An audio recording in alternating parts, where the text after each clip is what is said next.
We've been told for decades that hustle is the key.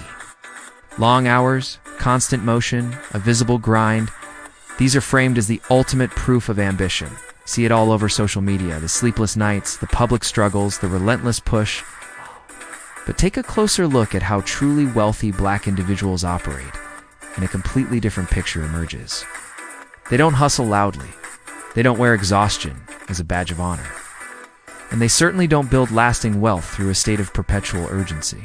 The truth is, hustle might get your foot in the door, but it won't build the house. Rich Black people understand a fundamental secret.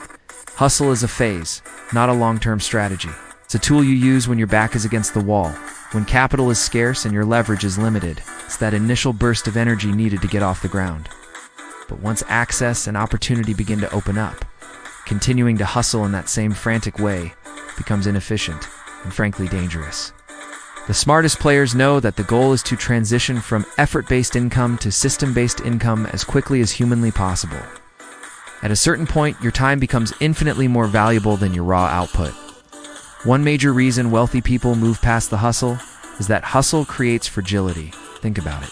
Your income depends entirely on your constant personal effort. The entire system breaks the moment you stop. An illness, a family emergency, burnout, a sudden shift in the market, any of these can bring everything crashing down. You are the single point of failure. Rich Black individuals don't build businesses like that. They design income streams that can survive their absence. They build systems that run for them, not because of them. That's the critical difference between working in a system and owning the system. Another key reason is that hustle attracts the wrong kind of attention. A public, visible grind invites comparison.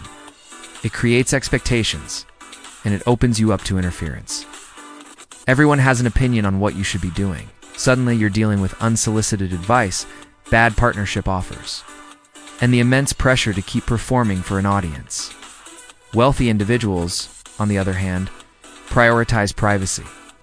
They minimize unnecessary exposure because they know that exposure increases risk, brings lawsuits, it brings distractions, and it can box you in. Silence protects your options. Privacy preserves your leverage. You can move more freely when no one is watching your every step. And let's be clear, speed is not the same as progress. Hustle culture glorifies motion, any motion, as long as you're moving fast. But wealth prioritizes positioning. It's not about how fast you can run. It's about being in the right place at the right time. Instead of asking how quickly they can move, wealthy individuals ask, where will the money land once it moves? They study the flow of capital, and they intentionally slow it down so they can capture it, structure it, and reinvest it strategically. It's a game of chess, not a sprint. This mindset is why ownership replaces hustle so early in the wealth journey. You don't see wealthy people trading their time for money indefinitely.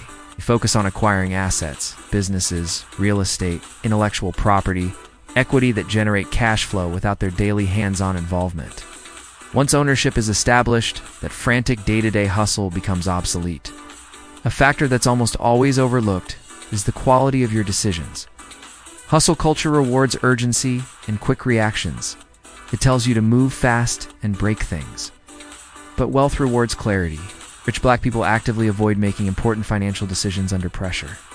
They build buffers of time and buffers of capitals so that every major choice can be made rationally, not emotionally. Think about it. Emotional decision-making is incredibly expensive, especially when you're dealing with large sums of money. A bad decision made in a panic can set you back years. By slowing down, they increase the quality of their choices, and that quality compounds over time into massive advantages. Lifestyle discipline is another huge separator. Hustle culture often encourages you to spend money as proof of your success. The new car, the designer clothes, the lavish vacations, it's all part of showing the world you've made it. Wealthy individuals operate differently. They understand the critical importance of separating their lifestyle from their net worth. They cap their personal spending and fiercely protect their principal investment capital. This allows their assets to grow uninterrupted, powered by the magic of compounding. The goal isn't to look successful to others.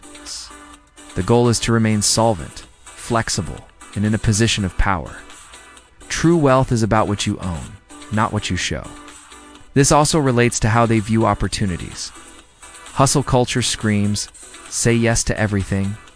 It promotes the idea that you should take every meeting, chase every lead, and explore every potential path. But true wealth is built on the opposite principle, saying no to almost everything.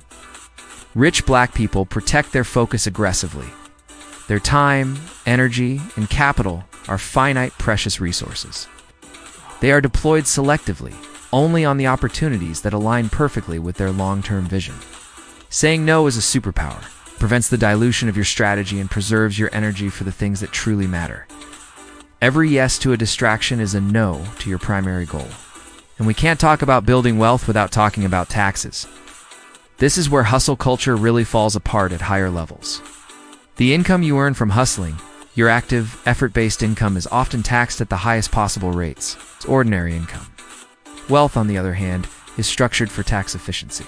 The income comes from capital gains, rental properties with depreciation benefits, and long-term investments that are taxed at much lower rates. Once your income reaches a certain level, the structure of that income matters far more than the effort you put in to earn it. You could work twice as hard and still end up with less if your income is unstructured correctly. Ultimately, this all comes down to a fundamental shift in belief. It's about moving from a belief in your own grind to a trust in systems. Wealthy individuals trust contracts, they trust legal governance, and they trust well-designed processes more than they trust their own daily motivation. Why? Because motivation fluctuates. It comes and goes. But a solid system persists, day in and day out, whether you feel like working or not. This is why wealthy families invest so heavily in legal structures, financial advisors, and strategic planning from the very beginning. These systems enforce discipline automatically, protecting them from their own worst impulses. The final reason rich Black people don't hustle like everyone else is that their timeline is different. They think in decades, not weeks. Hustle is, by its nature, short-term. It's about this month's bills, this quarter's goals. Wealth is generational. It's about building something that lasts. Every major decision is weighed against its long-term consequences. Speed is willingly sacrificed for sustainability. Hustle culture is loud because it craves external validation. It needs to show you it's working. Wealth is quiet because it doesn't need to prove anything. The results compound silently in the background. This doesn't mean effort is irrelevant. Let's be very clear about that. Hustle is often a necessary first step. But the mistake so many people make is believing that the hustle itself is the destination. Rich Black people don't reject hard work. They reject inefficiency. They don't chase exhaustion. They design systems that work without them. That is why they don't hustle like the rest of the world. Because wealth isn't built by how hard you move. It's built by how well you position yourself. And once your positioning is right, hustle becomes optional. Thanks for watching. If this resonated with you, hit that subscribe button for more insights. See you in the next one.